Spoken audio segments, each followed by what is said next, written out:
অবশেষে বেরিয়ে এলো শেখ হাসিনা ঘরে স্বামী রেখে কার সাথে পরকীয়ায় মেতেছিলেন।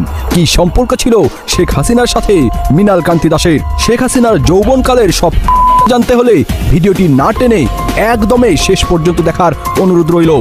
শেখ হাসিনার সাবেক ব্যক্তিগত সহকারী ও আওয়ামী লীগ নেতা বীর মুক্তিযোদ্ধা মতিউর রহমান রিন্টু আমার ফাঁসিতে নামে বই লিখেন শেখ হাসিনাকে নিয়ে। সেই বইয়ের একটি অংশে তিনি তুলে ধরেন শেখ হাসিনার ফেন্সিডিল খাওয়ার একটি ঘটনা। সম্মানিত দর্শক, আমাদের সাবেক প্রধানমন্ত্রী শেখ হাসিনা, আমরা সকলেই তাকে একটি উপাধি হিসেবে জানি, সেটি হলো জননেত্রী শেখ হাসিনা। যতদিন আমাদের বাংলাদেশের প্রধানমন্ত্রী হিসেবে ছিলেন 17 বছর একাধারে, আমরা এমনকি সাধারণ জনগণ সে উপাধিতে না ডাকলেও কিন্তু আওয়ামী লীগের নেতা কর্মীরা এমনকি আওয়ামী লীগের পক্ষ থেকে তাকে একটি উপাধি দেওয়া হয়েছিল, সেটি হলো জননেত্রী, দেশনেত্রী শেখ হাসিনা। এমন উপাধিতে কিন্তু ভূষিত করা হয়েছিল। এই উপাধি আসলে কি তার ভিতরে আছে?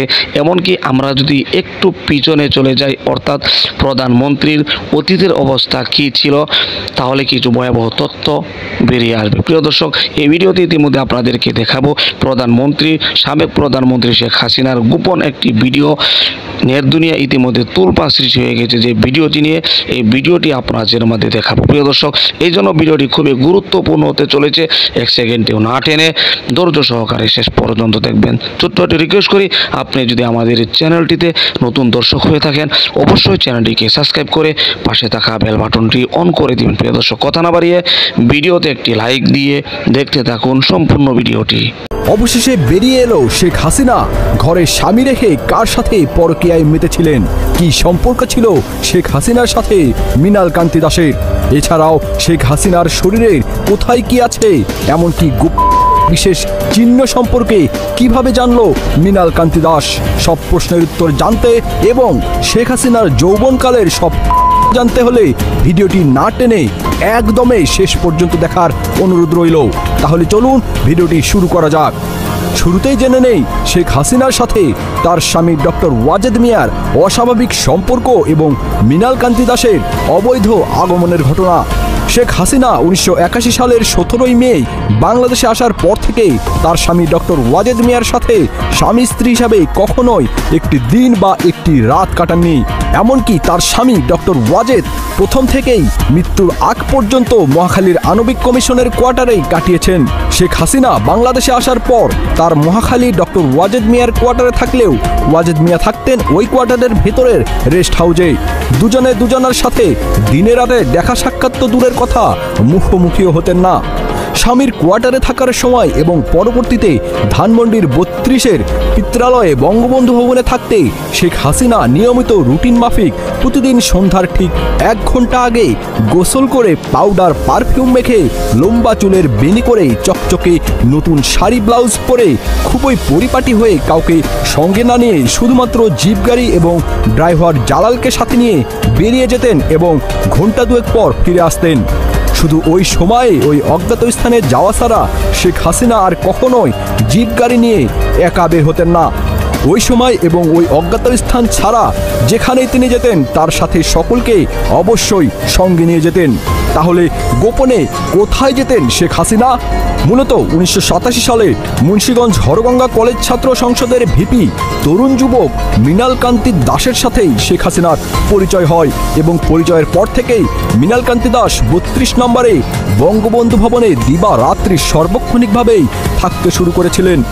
শেখ হাসিনা তখন ওই বাড়িতেই থাকতেন।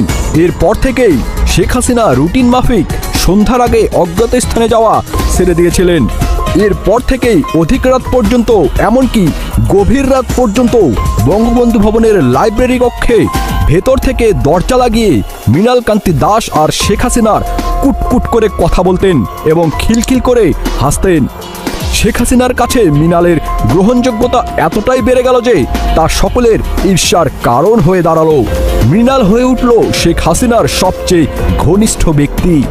মৃণালের ক্ষমতা এতটাই বেড়ে গেল যে 1990 সালে আওয়ামী লীগের কেন্দ্রীয় কমিটির জেনারেল সেক্রেটারি সৈয়দা সাজেদা চৌধুরীকে অপদস্থ করে বঙ্গবন্ধু ভবন থেকেই বের করে দিয়েছিলেন। এরপর একদিন বঙ্গবন্ধু ভবনে মৃণাল সহ 4-5 জন তাস খেলছিল। বেলা তখন 3টে কি 3:30। এমন সময় শেখ হাসিনার একমাত্র আপন মামা আকরাম মামু এসে কুভঙ্গিতে কুইঙ্গিত করে বলেছিলেন, এই মৃণাল যাও না, তোমার জন্য না খেয়ে বসে আছে। মৃণাল তার বন্ধুদের সামনেই তার ক্ষমতা প্রদর্শনের জন্য জবাব দিয়েছিলেন, আরে থাকতে দেন না কিছুক্ষণ না খেয়ে। ব্যাপারটা এমন ছিল যে মৃণাল খেতে যাচ্ছে না, তাই শেখ হাসিনা না খেয়ে মৃণালের প্রতীক্ষা করছেন। এরপর একদিন মৃণাল শেখ হাসিনার উপরে রাগ করে চলে গেল। শেখ হাসিনা নিজে গিয়ে রাগ ভাঙিয়ে মৃণাল কান্তি দাসকে বঙ্গবন্ধু ভবনে নিয়ে এসেছিলেন। 1991 সালে শেখ হাসিনা নির্বাচনে হারার পর মৃণাল বিভিন্ন অসন্তুষ্টিকর কারণে হাসিনাকে আবার ছেড়ে চলে যায়।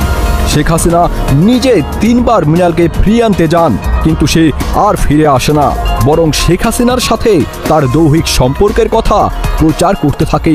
কথায় কথায় মৃণাল হাসতে হাসতে বলতে থাকে, শেখ হাসিনার শরীরে কোথায় কি আছে, কতটুকু আছে আমি মৃণালের জানতে বাকি নেই।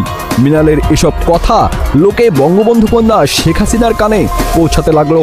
বছর কয়েক পরেই বাংলার নতুন শতাব্দী 1401 সালের পহেলা বৈশাখ প্রত্যুষে অন্য কেউ আসার আগেই মৃণাল কান্তি দাস 29 নম্বর মিন্টু রোডের দোতলায় বারান্দায় এসে বঙ্গবন্ধু কন্যা শেখ হাসিনার সাথে দেখা করলে শেখ হাসিনা দূরে ঘাস খেতে থাকা একটি ছাগলকে দেখিয়ে মৃণালকে বলেন, দেখ ওইটা হলো তুই।